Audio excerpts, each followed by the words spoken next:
A'udzubillahi minasyaitonirrajim. Bismillahirrahmanirrahim. Ada pertanyaan bahwa kalau ada dua orang bersepakat berzina, na'udzubillah min dzalik, dia dengan ikhtiarnya berzina, lalu pendapat saya tentang hal ini apa begitu? Dari sisi apanya yang ditanya? Tentang zina itu sendiri. Yang kedua, yakni cabang dari pertanyaan pertama ini adalah mengapa Islam membuat hukum cambuk atau rajam. Ada cambuk, ada rajam. Nanti insya Allah dijelaskan lagi. Nah, jawabannya adalah zina sebagaimana maklum adalah perbuatan bertemunya laki-laki perempuan dalam artian tidur, dan tanpa melakukan akad nikah yang resmi. Apakah akad nikah secara Islam atau akad nikah secara selain Islam? Jadi orang yang melakukan hubungan katakanlah laki perempuan, kalau sudah diresmikan secara agama, sekalipun bukan Islam, karena dia memang bukan orang Islam misalnya, dalam Islam itu tidak dihukumi zina. yakni yang melakukannya setelah nikah, baik secara Islam atau secara bukan Islam bagi selain pemeluk Islam, itu hukumnya bukan zina. Nah, sekarang zina apa? Zina yakni yang melakukan hubungan tanpa akad nikah, baik secara Islam atau secara selain Islam, bagi pemeluk selain Islam. Jadi orang Kristen tidak pakai hijab kabul di gereja, kemudian kumpul misalnya. Nah, itu zina. Nah, zina ini sebagaimana maklum sama dengan syariat-syariat yang lain. Kalau maju sedikit bagus. Sama dengan syariat-syariat lain. Sebagaimana hukum-hukum yang lain, bahwa zina atau zina ini sama dengan perbuatan-perbuatan lain, memiliki sisi lahir dan memiliki sisi batin. Nah, sisi batin daripada perbuatan zina adalah jelas merupakan tajalli daripada jahanam. Yakni apa? Entah tajallinya apa api neraka atau yang lain, yang jelas dia merupakan hakikat yang tidak berkesesuaian dengan esensi manusia. Yakni esensi manusia yang secara akal mengerti hubungan sosial, dan secara akal juga mengerti bahwa hubungan liar laki perempuan itu tidak baik, apakah itu secara akal atau secara agama. Nah, ketidakbaikannya itu jelas merupakan sesuatu yang tidak sesuai dengan apa? Fitrah manusia atau esensi manusia sebagai manusia, sebagai binatang rasional. Yakni kerasionalan manusia tidak mengizinkan akan adanya hal tersebut, apalagi secara agama. Dengan demikian, maka secara filosofi kumpul liar itu merupakan hal yang tidak diinginkan fitrah kesucian agama atau fitrah kesucian akal. Oleh karena itu tidak berkesesuaian dengan akal. Kalau tidak berkesesuaian dengan akal, itu tandanya istilahnya berkesesuaian dengan katakanlah semacam kebinatangan, dalam artian potensi binatangnya saja yang sesuai, potensi akalnya tidak. Yakni daya akal menolak daya hayawan yang liar ini, tapi daya roh yang daya hayawan tidak menolak akan adanya, tidak menentang akan adanya hubungan liar tersebut. Malah yang mengakibatkan hubungan liar itu adalah daya hayawan tadi, yakni apa? Perasa bergerak dengan kehendak. Daya akal yang menolak. Oleh karena itu dia punya tajalli, yakni kalau manusia melakukan hal itu berarti telah menodai akalnya. Nah, oleh karena itu dia sebagai manusia berakal akan tersiksa, walaupun sekarang ini mungkin tidak terlalu banyak berefek, tetapi nantinya di akhirat akan terlihat dengan jelas bahwa efek itu sangat-sangat menyedihkan, dan efek itu sangat-sangat memedihkan daripada natural akal manusia itu. Ini bahasa filsafatnya begitu. Kalau bahasa syariatnya dosa besar dan akan digebuki di neraka. Udah mi. Bentuk gebukannya nggak dijelasin. Nah, tapi kalau penjelasan filsafatnya seperti tadi itu, bahwa keberakalan manusia itu akan menyiksanya. Seperti kalian seorang manusia disuruh tidur di kandang apa? Kerbau. Disuruh tidur di kandang kambing. Karena kambing dan kerbau hanya hayawan, tidak punya rasional. Kita punya hayawaniyah, tapi kita juga punya rasional. Nah, kalau kita disuruh kumpul di situ tersiksa mi. Artinya kita disuruh tidur dengan mereka, disuruh kumpul dengan beristri dengan mereka, segala macam. Nah, itu kan terhina. Disuruh telanjang juga seperti mereka. Seperti begitu ibaratnya. Nah, kambing atau kerbau tidak apa-apa. Biar juga tidur di depan orang, artinya kumpul dengan istrinya di depan orang juga tidak malu karena tidak ada rasionalnya.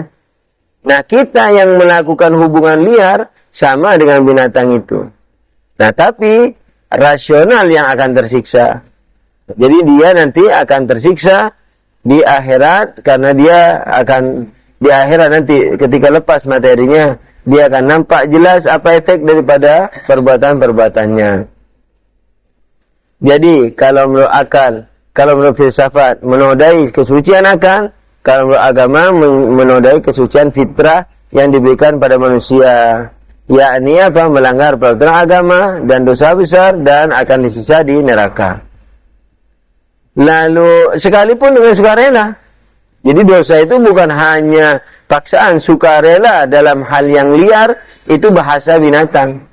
Kambing betina dengan kambing pejantan kalau kumpul, kadang-kadang anaknya dikumpuli kalau sudah besar. Tidak ada masalah. Karena apa? Suka sama suka. Karena apa? Hanya kebinatangan. Karena apa? Karena rasionalnya tidak ada. Mengerti hal ini baik, hal ini tidak baik, tidak bisa. Tapi akal mampu. Oleh karena itu, kalau kemampuan ini tidak difungsikan, maka dia menodai akalnya. Dan itulah siksa. Yang dalam bahasa agama, nanti berupa api neraka. Kemudian mengapa Islam merajam atau rajam ada dua. Zina itu ada dua. Zina kecil, zina besar. Zina kecil yakni yang tidak punya suami, yang tidak punya istri, berzina. Nah itu hukumnya bukan dirajam tapi dicambuk. Yakni dihad. Nah, dihad. Yakni dicambuk. 100 kali cambukan. Saya di Iran pernah melihat itu dengan mata kepala. Dan luar biasa di Iran karena di sana manusia menghukum manusia. Bukan setan menghukum manusia. Bukan manusia menghukum setan. Manusia menghukum manusia yang lagi jatuh. Kenapa saya bilang hebat? Tidak diikat nih. Jadi tangannya itu tidak diikat, dipegang dengan tangan. Jadi dilakukan di atas truk fuso, tapi yang baknya itu tidak ada, jadi hanya ada dasarnya. Kemudian orang pada menonton di bawah dan sambil bertakbir. Kemudian ada dua orang di atas kepala truk itu yang memegangi tangan kanan dan tangan kirinya, lalu dicambuki.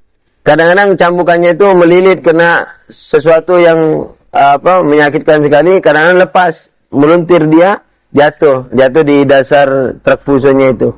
Lalu yang mencambuk itu ngajak bicara dengan sopan sekali saya lihat.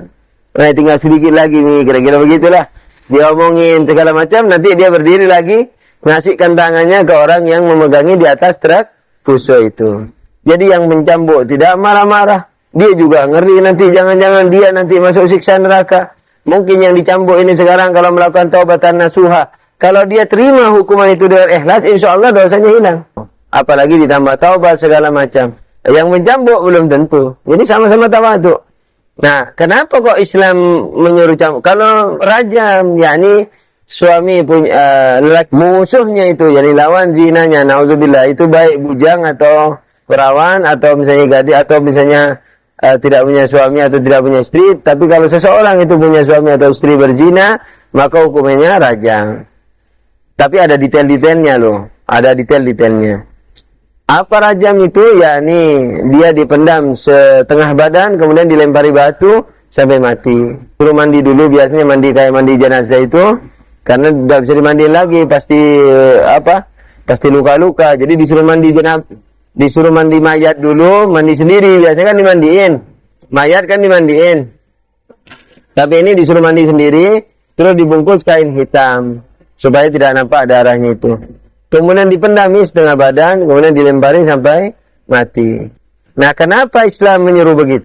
Awalan, Islam ini agama yang ingin membuat dunia ini damai dari segala kekejaman, dari segala maksiat. Nah, yang kedua, Islam ini turun sebagai penyejuk, sebagai pengaman bagi orang-orang yang takwa. Artinya, orang-orang yang takwa tidak perlu gelisah kalau sudah negara Islam. Biar anaknya pulang jam 2, insya Allah aman. Umpamanya begitu, kayak di Iran aman sekali. Tidak, kalau di sini punya anak cantik, gelisah sekali orang tuanya. Nah, kalau memperkosakan dihukum mati. Nah, anyway, jadi Islam ingin membuat orang-orang soleh itu tentram, kemudian juga ingin menghancurkan atau meniadakan keburukan, baik keburukan pribadi atau keburukan rumah tangga atau keburukan sosial. Begitu. Oleh karena itu, hukum-hukum sebelumnya, sebelum langkah-langkah kepada penjambukan atau perajaman itu, banyak sekali langkah-langkah yang diambil oleh Islam. Misalnya perempuan wajib berhijab, tidak boleh bermake up, tidak boleh pakai parfum misalnya, seperti itu. Dan seterusnya, dan seterusnya. Itu menandakan tidak boleh jabatan, umpamanya. Dan seterusnya. Itu menandakan apa? Menandakan bahwa Islam sepenuhnya dalam masalah hubungan laki perempuan ini sudah mengambil jalan yang bagus, mengambil jalan yang semestinya. Nah, kalau masih dalam hal seperti ini orang masih melanggar dan berbuat lebih banyak, maka dia dihukum. Nah, tujuannya apa? Supaya orang lain, supaya diri pelaku itu istilahnya bebas dari dosa atau terkurangi dosanya. Kalau insya Allah dia terima, dia akan terbebas dari dosa. Misalnya, atau membuat dia jera dan kapok bertaubat, juga membuat orang lain membuat orang lain ngeri melakukannya. Maka itu Allah mengatakan dalam kisah itu, dalam hukum bunuh, yakni bagi pembunuh harus dibunuh, pembunuh harus dibunuh. Allah mengatakan inna fil qisasil lahayatun lil alamin, kurang lebih begitu. Yakni sesungguhnya di dalam kisah itu, yakni di dalam hukum rajam, yakni hukum membunuh, bagi pembunuh itu terdapat kehidupan. Kok bisa orang dibunuh mati kok terdapat kehidupan? Itu maksudnya salah satu di antaranya adalah kalau pembunuh dihukum bunuh terdapat kehidupan. Kenapa? Karena orang lain meskipun emosi, insya Allah akan menahan dirinya untuk tidak membunuh.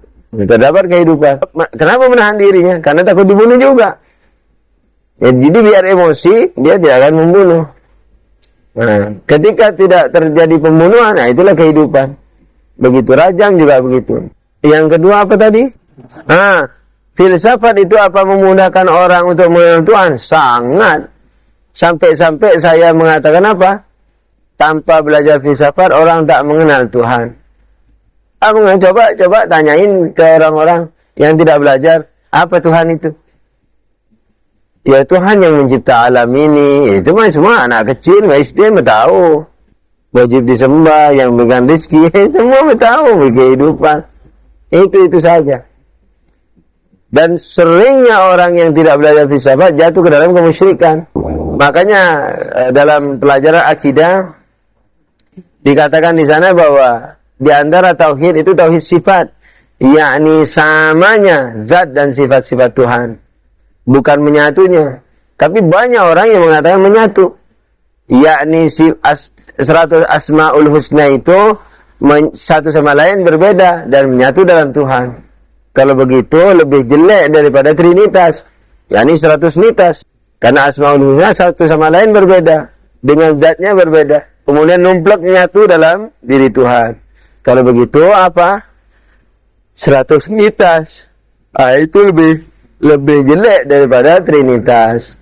3 dalam 1, 1 dalam 3, itu apa? 100 dalam 1, 1 dalam 100. Banyak hal lain. yang tidak belajar filsafat. Misalnya Al-Quran. Toh, Al-Quran itu turun berapa kali tidak tahu. Misalnya, Al-Quran itu katanya dibukukan dan disusun oleh sahabat. Kan menodai kesucian Quran. Katanya kitab Quran, kitab suci. Suci dari apa? Kesalahan. Hanya itu. Suci dari campur tangan manusia. Tapi ini tidak. Katanya disusun oleh seorang sahabat. Padahal kitabullah. Nabi juga begitu dan seterusnya. Sangat membantu mengenal Allah. Sangat membantu mengenal Nabi. Sangat membantu mengenal akhirat. Oh, akhirat apa lagi? Wa ma'adraka mal akhirah. Apakah yang kalian tahu tentang akhirat itu?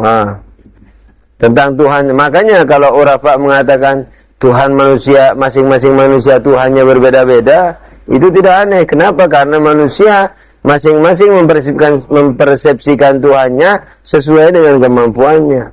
Jadi filsafat ini sangat darurat, bukan hal yang bisa memperkenalkan Tuhan, bisa menolong membuat orang mengenal Tuhan, tapi darurat sekali menurut saya, di mana tanpa ini hampir mustahil. Kecuali dibimbing Nabi langsung. Kesucian hati yang dibimbing Nabi atau para imam bisa. Jadi pakai pensucian, tapi betul-betul dari yang orang suci. Kalau pensucian dari guru-guru itu sendiri belum tentu suci. Paling-paling karena wiridnya banyak, ya secara majazi ada ketentraman dalam jiwanya. Ada pahala-pahala yang diberikan oleh Tuhan padanya, tapi bukan menunjukkan ketinggian ma'rifatnya, ma'rifat tentang Tuhannya. Begitu. Ada lagi? Ada yang namanya sebab hukum. Ada yang dikatakan, katakanlah kalau takut mengatakan sebab hukum, katakanlah itu hikmah daripada hukum Tuhan. Salah satu hikmah hukum Tuhan, misalnya bagi orang yang suka berkumpul liar, itu adanya penyakit, adanya anak-anak zina yang tidak ada pembimbing, dan seterusnya. Tetapi bukan itu semata-mata daripada pengharaman zina. Begitu juga seperti sholat. Sholat misalnya menyehatkan badan, salah satu hikmahnya. Tapi bukan itu. yakni bukan itu semata-mata diwajibkannya sholat. Tapi yang sangat ditekankan sekali sebenarnya pada tingkatan rohaninya itu. Sebagaimana yang saya jabarkan tadi itu. Atau dulu pernah saya jabarkan mengenai sholat. Jadi sholat itu adalah ketawaduan di hadapan Tuhan, kesanggupan menyembah dan menaati Tuhan, berikrar dan seterusnya. Dan itu merupakan ikrar yang dilakukan oleh rohani manusia. Dan itu akan membuat rohaninya rendah di hadapan Tuhan. Dan kalau semakin rendah di hadapan Tuhan, maka dia akan semakin naik derajatnya. Nah, zina juga begitu, yakni mungkin mempunyai hikmah-hikmah buruk, hikmah-hikmah dalam pengharamannya, seperti menghindari keburukan badani. Tapi bukan itu yang menjadi titik berat, tapi keinsanannya itu, yakni di mana nanti kalau dalam bahasa yang lebih jelas bahwa tajalli daripada misalnya zina itu adalah neraka, di mana nanti neraka itu akan membakar dirinya di akhirat dan akan sangat menyesalkan, akan membuat dirinya tersiksa, sakit dan menyesal. Nah, jadi kalau dulu dikatakan wajib, apa yang dikatakan wajib? Wajib hukum yakni apa? Kan wajib itu ada dua, ada wajib hukum, ada wajib filsafat. Wajib hukum yakni hukum aturan, yakni sesuatu yang tidak boleh ditinggalkan. Tapi secara eksistensi bisa ditinggalkan. Tapi orang dilarang meninggalkan. Begitu. Seperti sholat. Sholat wajib secara hukum. Hukum agama. Karena dia wajib, maka tidak boleh ditinggalkan. Tapi manusia bisa meninggalkan. Bisa, yakni mampu melakukan untuk meninggalkan sholat. Tapi dosa. Yakni secara eksistensi bisa terjadi, tapi secara aturan dilarang terjadi. Tapi kalau wajib natural, wajib filosofi, Itu tidak bisa dihindari. Karena sudah semestinya begitu. Tidak dipasang-pasang. Seperti api, sudah semestinya panas. Api wajib panas. Kewajiban di sini merupakan kerealisasian daripada apa yang diwajibkan, seperti contoh panas tadi. Nah, dengan demikian maka zina dan sholat itu merupakan wajib hukum, kemudian zina juga merupakan haram hukum.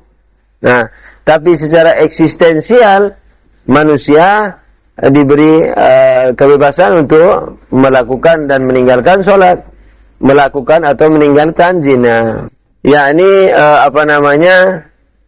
pandangan filsafat itu banyak, jangan tidak hanya satu pandangan.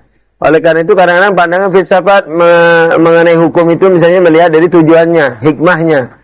Kadang-kadang dari esensinya. Seperti hukum tadi, wajib tadi. Apa esensi wajib? Umpamanya yang tidak boleh ditinggalkan. Kalau hukum, esensi hukum. Kalau esensi natural atau filsafat apa? Yang semestinya begitu. Jadi bukan kalau terus dikatakan filsafat semua dihantam kromo menjadi satu bahasan, enggak. Bahasan filsafat tentang sholat banyak. Bisa mengenai esensi sholatnya. Itu juga pandangan filsafat. Jadi filsafat bisa membahasnya. Bisa juga dari tujuannya. Bisa juga dari asal muasalnya. Dan seterusnya. Cara-caranya itu baru disebut fikih. Kita masuk materi. Bismillahirrahmanirrahim. Problem yang ketiga sudah kita bahas. Dan yang keempat sekarang. yakni serangan terhadap adanya wujud dalam akal. Dikatakan banyak kemustahilan zati yang tidak bisa terwujud menjadi terwujud manakala dibayangkan dalam akal, seperti kontradiksi, seperti tiada. Hal itu dikarenakan kesamaan antara esensi dalam dengan esensi luar tersebut. Banyak kemustahilan zati yang tidak bisa terwujud menjadi terwujud manakala dibayangkan dalam akal. Hal itu dikarenakan kesamaan antara esensi dalam dengan esensi luar tersebut. Yani sebagaimana Anda berkata, kan kita berkata begitu bahwa esensi dalam dengan esensi luar itu sama. Nah, karena esensi luar dan esensi sama, maka kemustahilan zati yang tidak bisa terwujud menjadi terwujud manakala dibayangkan dalam akal. Ini mustahil zati. Ketika esensi luar dan esensi dalam harus sama, apa mustahil zati? Yani yang mustahil secara zat untuk terwujud. Kan begitu. Esensi luar begitu. Esensi dalam juga begitu. Bahwa mustahil zati, yakni yang secara zat mustahil terwujud. Secara zat mustahil terwujud itu dirinya sendiri menolak keberadaan itu. Seperti tiada, seperti dua kontradiksi. Banyak hal-hal yang tidak terwujud, mustahil terwujud karena tidak ada sebabnya. Seperti gunung emas. Gunung emas tidak mustahil, tapi kan nggak ada sebabnya. 10 bumi 10 biji, 10 buah, 10 apa? Butir, terserah nih mau disebut apa. Bumi, 10 bumi, mustahil. Artinya mustahilnya bukan karena zatnya, sebab secara zat dia bisa ada. Kan tidak terlarang adanya 10 bumi. Siapa yang melarang? Bukan agama loh ya. Artinya siapa yang bisa secara filosofi memustahilkan adanya 10 bumi? Enggak mustahil. Tapi tidak ada. Jadi kemustahilannya itu kenapa? Karena tidak ada sebabnya. Enggak ada sebabnya. Karena tidak ada sebabnya, mustahil ada akibatnya. Jadi banyak kemustahilan zati yang diketahui akal. Dan ingat, karena esensi luar dengan esensi sama, esensi dalam itu sama, maka kemustahilan zati di luar dan kemustahilan zati di dalam, yakni secara esensi luar dan esensi dalamnya adalah sama. Jadi hal-hal yang mustahil ada secara zati, seperti sekutu Tuhan, bertemunya atau diangkatnya dua kontradiksi. Kontradiksi itu bukan hanya mustahil bertemu, tapi mustahil juga diangkat dua-duanya. Penafian sesuatu atas dirinya, Joko bukan Joko, kita bukan kita, tidak mungkin. Dan lain-lain menjadi ada manakala dibayangkan dalam akal. Sementara kita tahu bahwa semua itu tidak mungkin ada. Anda mengatakan bahwa esensi luar dengan esensi dalam sama. Kalau Anda katakan bahwa esensi luar dengan esensi dalam sama, maka bertemunya kontradiksi yang dikatakan mustahil juga harus mustahil dalam akal. Karena sama. Kan dibilang kontradiksi tidak mungkin bertemu. Tidak mungkin terangkat dua-dua.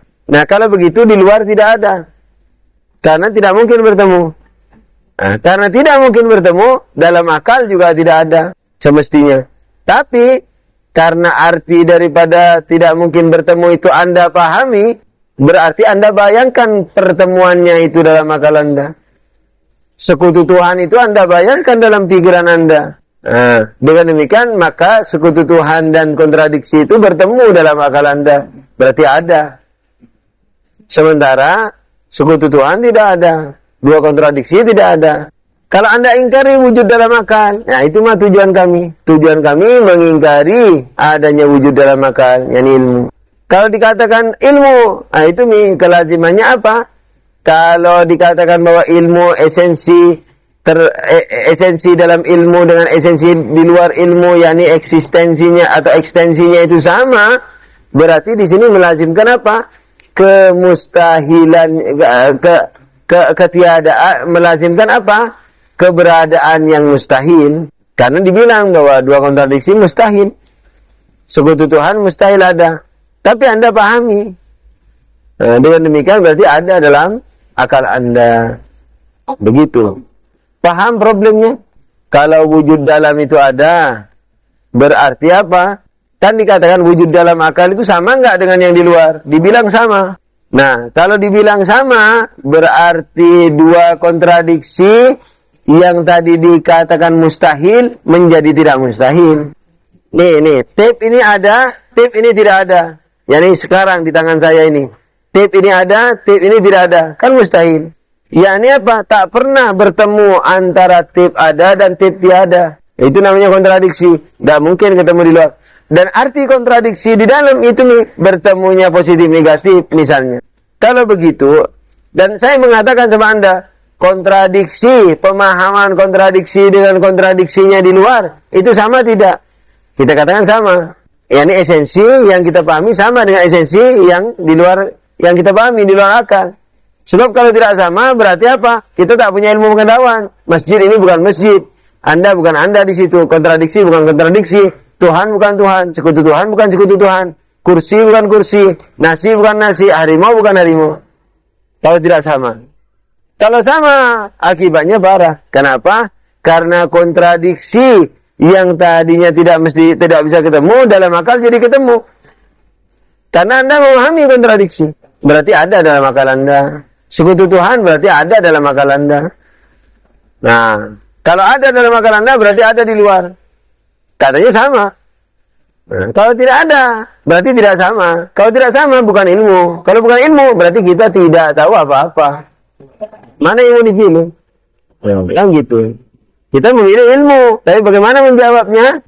Jawabnya ada di mana? Di halaman 8. Nomor 4 juga. Sebagaimana maklum, yang ada dalam akal itu adalah pahamannya saja. Yakni predikasi pertamanya. Nah, bahasa elitnya.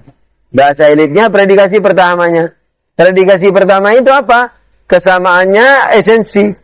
Perbedaannya global dan rinci. Itu. Dan esensi bukan eksistensi. Yakni bukan wujud luar. Yakni predikasi pertama. Jadi sekutu Tuhan adalah sekutu Tuhan dan ada dalam pahaman. Jadi sekutu Tuhan adalah sekutu Tuhan. Dan ada dalam pahaman, tidak apa-apa.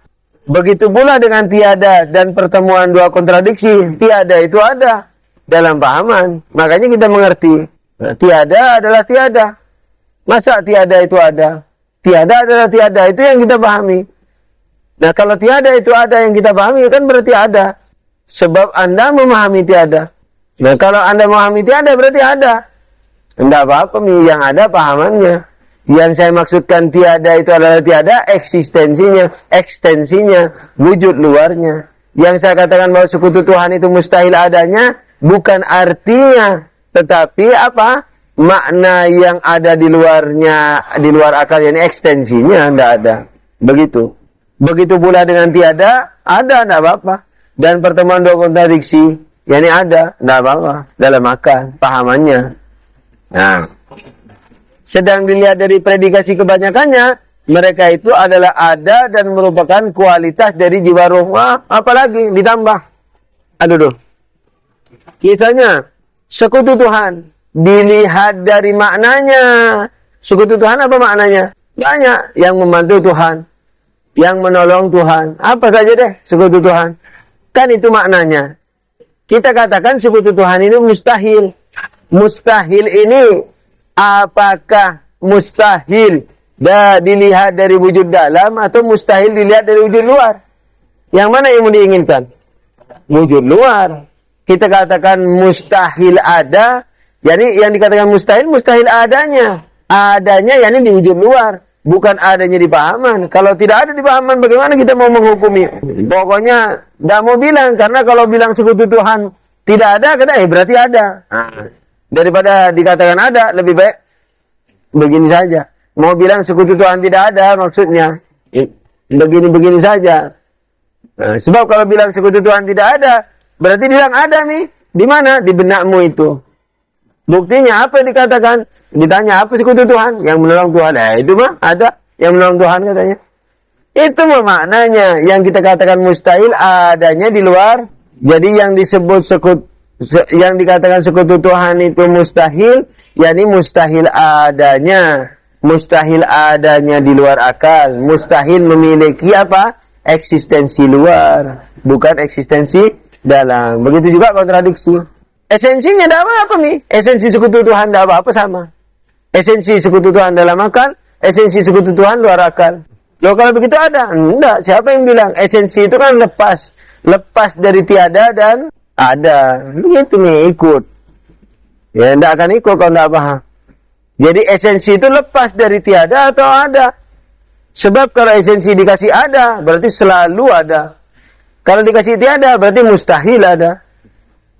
Berarti ada dan tiada tidak masuk dalam esensi. Dan kalau tidak masuk dalam esensi, kita katakan esensi Tuhan dalam akal. Esensi sekutu Tuhan dalam akal dengan di luar akal sama, tidak apa-apa. Tapi yang menjadi masalah, di luar akal, esensi ini memiliki baju ada atau tidak? Memiliki baju wujud atau tidak?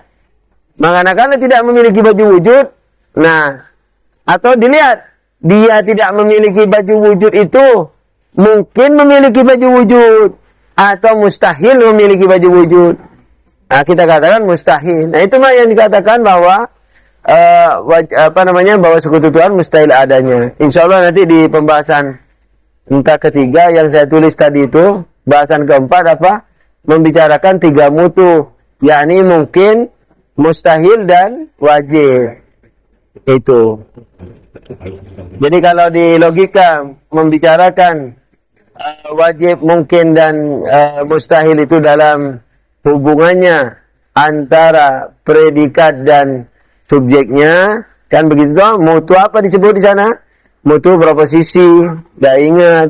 Nah, toh kalau di sini nanti mutu saja. Jadi hubungannya dengan ada. Suatu pahaman kalau dihubungkan dengan wujud atau ada itu memiliki tiga hal. Mustahil, mungkin atau wajib. Misalnya seperti itu. Nah, sekarang sekutu Tuhan. Kalau makna sekutu Tuhan ini kalau dihubungkan dengan ada apa? Mustahil. Gitu. Karena kalau Tuhan ditolong, berarti Tuhan terbatas. Kalau Tuhan terbatas, berarti ada awal, ada akhir. Kalau ada awal, ada akhir, berarti sebelum awal nggak ada. Kalau sebelum awal nggak ada, sekarang ada, berarti dicipta. Dan yang dicipta bukan Tuhan, tapi makhluk. Dengan demikian, maka mustahil adanya penolong Tuhan yang disebut sekutu Tuhan. Sebagaimana maklum, yang ada dalam akal itu adalah pahamannya saja. Yakni predikasi pertamanya. Jadi sekutu Tuhan adalah sekutu Tuhan. Dan ada dalam pahaman. Begitu pula dengan tiada, yakni ada dalam pahaman. Dan pertemuan dua kontradiksi, yakni bertemu di mana? Di pahaman. Sedangkan hukum mustahilnya bertemu di kontradiksi itu di mana? Di luar pahaman. Sedang dilihat dari predikasi kebanyakannya, yakni diukur dari ekstensinya, mereka itu adalah ada dan merupakan kualitas dari. Ditambah lagi ini, saya mau menerangkan itu. Sekutu Tuhan itu, ayo, Awalan, tadi dibilang apa? Sekutu Tuhan dalam pahaman ada. Di luar ekstensi tidak ada. Oke. Yang kita sebutkan ekstensi itu, yakni di luar akal. Sekarang akal ini merupakan kenyataan di luar akal. Akal, kan kenyataan di luar akal. Akalmu kan di luar akalku. Akalku di luar akalmu. Yani kita sama-sama keberadaan luar. Ilmu kita juga sama-sama keberadaan luar.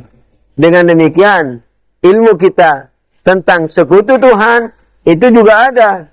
Tapi sebagai aksiden, bukan substansi. Yang mustahil apanya? Dilihat dari apanya?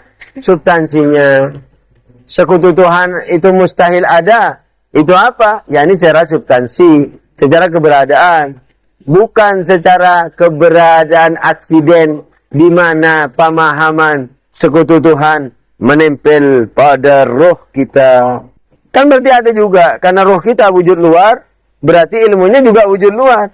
Berarti sekutu Tuhan yang ada dalam roh kita juga wujud luar. Tapi wujud luar secara aksiden. Sementara yang kita bahas, yakni sekutu Tuhan yang mustahil, itu dilihat dari substansi, yakni keberadaannya. Apa maksudnya?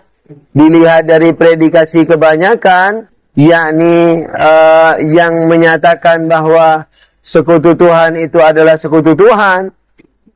Yang sekutu Tuhan itu dilihat daripada keberadaannya di luar akal. Kan ekstensi itu banyak. Seperti misalnya melihat rasional dan manusia. Toh? Di mana ada manusia, di situ ada rasional. Di mana dilihat rasional, di situ ada manusia. Padahal manusia dan rasional berbeda esensi. Manusia binatang rasional. Rasional, yakni kemampuan menyimpulkan universal. Lain esensinya, sama-sama lain. Tapi karena suka bertemu di luar, maka bisa saling diberitakan. Atau saling memberitakan satu sama lain. Nah, pemahaman tentang sekutu Tuhan ini, kalau dilihat dari predikasi kebanyakannya, yakni dilihat dari ekstensinya maksudnya, yakni kalau sekutu Tuhan ini sebagai ilmu, sebagai sifat, sebagai aksiden daripada roh. Ya, roh itu kan sekarang mau dilihat dari sisi apanya? Dilihat dari sisi keberadaannya, ekstensinya roh itu. Nah, sedangkan ilmunya roh itu juga berarti merupakan eksistensi luar. Akal Anda, akal saya kan ada di luar, tetangganya pohon. Akal saya dalam artian pohon yang ada dalam akal saya dengan pohon yang di luar itu bertentangan, tidak bertetangga. Pohon yang ada di luar itu wujud luar, pohon yang ada di dalam akal itu disebut wujud dalam. Pohon yang ada di luar disebut ekstensi. Pohon yang ada di dalam disebut apa? Ilmu. Tapi kadangkala kita melihat akal itu sendiri. Akal adalah keberadaan luar akal. Anda tidak usah merenung-renungi akal Anda. Cukup Anda lihat akal saya atau akal Anda. Anda lah ruh Anda maksudnya. Ruh Anda itu kan keberadaan luar. Keberadaan sama dengan keberadaan pohon itu. Kambing, anjing, kucing, kepiting, dan seterusnya. Nah, itu kan bertetangga. Jadi kan keberadaan luar. Sebagaimana saya lihat kambing tadi keberadaan luar akal saya, ruh Anda juga keberadaan luar yang ada di luar ruh saya. Nah, dilihat dari sisi seperti ini, maka sekutu Tuhan yang ada pada benak Anda itu juga ikut-ikutan Anda sebagai wujud luar. Dilihat dari keberadaan luarnya sekutu Tuhan, maka ada. Tidak apa-apa. Karena menolong Tuhan. Yakni apa? Makna daripada sekutu Tuhan, yaitu menolong sekutu Tuhan, yakni menolong Tuhan yang ada pada ruh Anda, di mana ruh Anda itu keberadaan luar, maka sekutu Tuhan ini juga merupakan keberadaan luar. Tapi ingat bahwa keberadaan luar yang sekarang dengan keberadaan luar yang dimaksudkan pada sekutu Tuhan mustahil itu berbeda objeknya. subjeknya berbeda. Yakni sekutu Tuhan yang sekarang itu adalah aksiden dan dia ada, tidak apa-apa, menempel pada roh. Sementara sekutu Tuhan yang mustahil adanya itu adalah sebagai suatu eksistensi substansi, yakni ekstensi substansi. Jangan lebih begitulah. Yakni sekutu Tuhan yang ada dalam diri saya itu ikut-ikutan diri saya sebagai keberadaan luar akal Anda. Dilihat dari sisi ini, karena predikasi kebanyakan itu titik beratnya kepada apa? Kepada pertemuan di luar di luar akal, pertemuan di luar akal. Nah, sekutu Tuhan ini karena ketemu istilahnya dalam dalam pemahaman saya, dalam pemahaman Anda, saya temukan dalam pemahaman Anda, di mana Anda wujud luar, berarti sekutu Tuhan itu ada di luar. Bertemu tidak apa-apa, berarti sekutu Tuhan ada, tidak ada masalah. Tapi sekutu Tuhan yang ada dalam benak Anda, yang ikut-ikutan keberadaan Anda, begitu. Ada lagi? Kita teruskan besok. Kok sudah berubah waktu maghrib?